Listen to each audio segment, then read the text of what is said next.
మెత్తాళ్ళు, దోసకాయ, టమాటా కూర చేసామండి. ఆ స్మెల్‌కే చాలా అన్నం తినాలనిపిస్తుంది.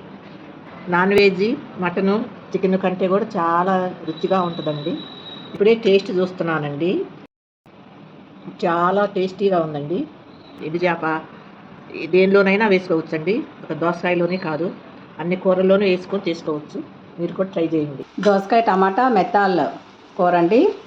దానికి మనం ముందుగా మెత్తాలని శుభ్రంగా వేడి నీళ్ళలో, గోరువెచ్చని నీళ్ళలో ఒక 5 నిమిషాలు నానేసుకుని బాగా కడిగి పెట్టుకోవాలండి 2-3 సార్లు. దాని మీద డస్ట్ అవన్నీ కూడా పోతాయి అన్నమాట, ఇలా వస్తాయి. తర్వాత నూనె వేసుకుని దాంట్లో వేపించుకుని పక్కన పెట్టుకోవాలి. ఇప్పుడు మనకి తాలింపు వేసుకుని దాంట్లో ఉల్లిపాయలు, పచ్చిమిరపకాయలు వేసుకోవాలి.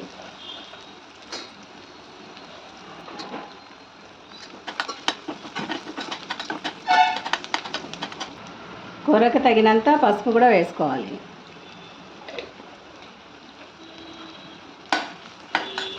ఇప్పుడు దోసకాయ ముక్కలు వేసుకుందాము. కిలో దోసకాయలు అయితే ఒక 100 గ్రామ్స్ మెత్తాలు సరిపోతాయి. ఇవి 100 గ్రామ్స్. అరకిలోకైతే చటాకు అంటే 50 గ్రాములు సరిపోతాయి మెత్తాలు. గింజలు తీసేసుకోవాలండి. దోసకాయకి గింజలు ఉంటే బాగోదు. గింజలు తీసేసుకుని చూసుకుని చేదుందా లేదా దోసకాయ అప్పుడు వేసుకోవాలి. దోసకాయ వేసుకుని కొంచెంసేపు మగ్గించుకోవాలి, సగం మగ్గాలి. దాని తర్వాత టమాటా వేసుకోవాలి. దాంట్లో మూత పెట్టుకుందాం, కొంచెం 5 నిమిషాలు మగ్గించుకుందాం. కొంచెం సగం వరకు ఉడికింది కదా. ఇప్పుడు ఏం చేద్దామంటే దీంట్లో ఉప్పు వేసుకుందాం. ఉప్పు వేసుకుని ఒక 5 నిమిషాల తర్వాత మగ్గినాకనే ఉప్పు వేయాలండి. దోసకాయ మగ్గినాక కూరకు సరిపడేంత ఉప్పు. కల్లుప్పు అయితే చాలా బాగుంటుంది. ఇప్పుడు టమాటా కూడా వేసేసుకుందాం. టమాటా వేసుకుని మగ్గించుకుందాం కొంచెం సేపు. రెండు బాగా మెత్తబడినాక అప్పుడు ఇవి వేపించి పెట్టుకున్న మెత్తాలు వేసుకుందాం. వేపించి పెట్టుకున్నాం కదండి, నూనెలో ముందుగా శుభ్రం చేసుకొని వేడి నీళ్ళల్లో బాగా కడుక్కొని పెట్టుకొని, తర్వాత ఉట్టి నూనెలో, వేడి చేసిన నూనెలో వేపించి పెట్టుకున్న మెత్తాలు అప్పుడు లాస్ట్లో కలుపుకోవాలి కూరలో.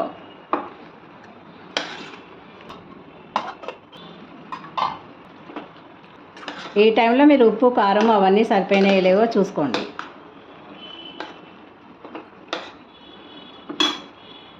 దీంట్లో గింజలు తీసుకున్నాం కదా, ఇది మంచి టేస్ట్ ఉంటుందండి. ఇది పాడేయబాకండి. దీంట్లో కొంచెం నీళ్ళు పోసి వడపోసి దీంట్లో వేసుకోండి.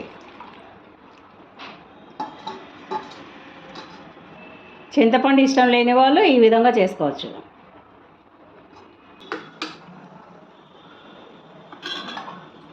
మూత పెట్టుకుని ఒక 5 నిమిషాల దాకా ఉడికించుకోవాలండి, కదిలించకుండా. తర్వాత చూద్దాం, మళ్ళీ టేస్ట్ చూద్దామండి. ఉప్పు కారాలు సరిపోయినాయేమో. దాని ప్రకారం మనం ఉప్పు కారాలు ఇప్పుడే కలుపుకోవాలి. ఇది 5 నిమిషాలలో ఉడికిపోతుందండి. ఉప్పు సరిపోలేదు, ఉప్పు వేసుకుందాం. ఒక 5 నిమిషాలు మగ్గించుకోవాలి. చూద్దామండి ఎంతవరకు వచ్చిందో. బుడగలు వస్తున్నాయి కదా, ఉడికిపోయింది దాదాపు. ఇప్పుడు చివరిన కొత్తిమీర వేసుకుందాం. కొత్తిమీర, కరివేపాకు మీ ఆప్షన్ అండి. వేసుకుంటే వేసుకోండి, లేకపోతే లేదు. కొంచెం రుచికరంగా రావాలంటే కొత్తిమీర, కరివేపాకు వేసుకుంటే బాగుంటుంది. చూడండి ఎంత టేస్టీగా వచ్చిందో. మీరు కూడా చేసుకోండి ఇలాగా, చాలా బాగుంటుంది. దోసకాయ మెండు మెత్తాలు కర్రీ. కొంచెం 2-3 స్పూన్స్ చింతపండు రసం వేసుకుంటే బాగుంటుంది అన్నమాట. లేకపోయినా దోసకాయ గింజల రసం అయినా వేసుకోవచ్చు, బాగుంటుంది. కొత్తిమీర కరివేపాకు వల్ల అదనపు టేస్ట్ వస్తుంది అన్నమాట. కొంచెం సేపు 1 నిమిషం ఉడికించుకుని దించేసుకుందాం. అయిపోవచ్చింది చూడండి. బుడగలు వచ్చేసాయి బాగా. కూర ఉడికిపోయిందని అర్థం అన్నమాట. ఇలా రావాలి. ఇంకా దించేసుకుందామండి. ఇలాగ మీరు కూడా తయారు చేసుకోండి.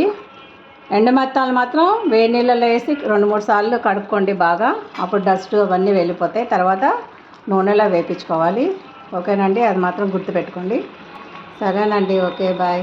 మరిన్ని వీడియోస్ కోసం ఈ వీడియోని లైక్ చేసి, షేర్ చేసి, ఛానల్కి సబ్స్క్రైబ్ చేసుకోండి. ఆ గంట సింబల్ మీద కొడితే ఆల్ అని సెలెక్ట్ చేసుకుంటే మీకు నేను వీడియో పెట్టినప్పుడల్లా నోటిఫికేషన్స్ వస్తాయి.